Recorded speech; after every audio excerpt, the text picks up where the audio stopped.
Nilamon ng apoy at makapal na usok ang bazaar sa loob ng Valenzuela Gateway Complex sa Barangay Paso de Blas kahapon June 11.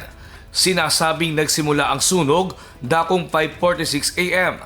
Mabilis na kumalat ang apoy hanggang sa iakyat sa ikatlong alarma ang sunog bandang alas 6 ng umaga. Dakong alas 8 na ng umaga nang ideklara itong fire under control ng mga bumbero. Umabot sa 4 na oras ang sunog bago ito tuluyang mapula. Ayon kay Fire Senior Inspector Stephen Olitokit, Chief Operations Section ng Valenzuela City Fire Station, nasa 200 mga stall ng Bazaar Section ang nasunog na karamihan ay pawang mga nagtitinda ng mga ready-to-wear gaya ng damit, sapatos at mga cellphone. Inabot rin ng apoy ang katabing meat shop at panaderya, habang may 2 tenant naman ang dinala sa ospital matapos na magtamo ng first-degree burn habang isinasalba ang kanilang mga paninda. Sadyang mabilis lang po talaga yung apoy. Gawa po ng may mga lona po sila na nakakover dun sa kanilang mga stalls. Kaya yun nga po, within 30 seconds po talagang fully-engulfed po yung several stalls ko kagad. Ang affected po natin, sir, is umabot po ng more or less updated po ngayon na numbers is nasa 200 stalls. May 2 po tayong injured na stall owners po.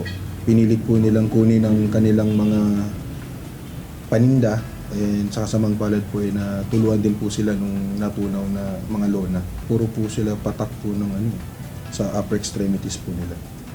Samantala, labis na nalulumo naman ang naramdaman ng mga stall owner, lalo na at karamihan sa kanila ay inutang lamang ang puhunan sa pagtitinda. Sobra 3 po ang nasunog sa amin eh. Wala talaga, walang naisalba.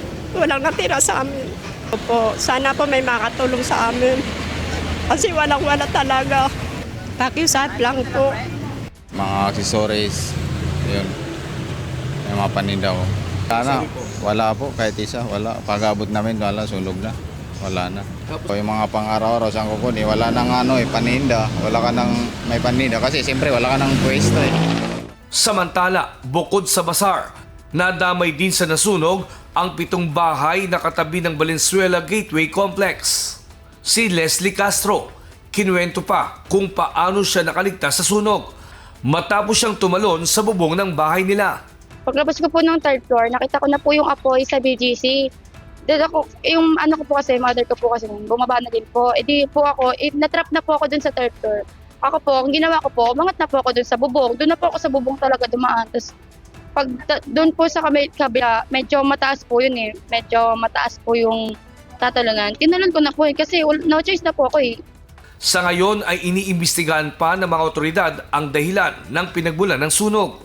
Samantala, nagpaabot na rin ng tulong ang pamahalaang lokal ng Valenzuela City sa mga nasunugan.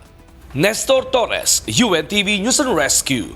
Diyos ang aming sandigan, serbisyo publiko ang aming pinahahalagahan.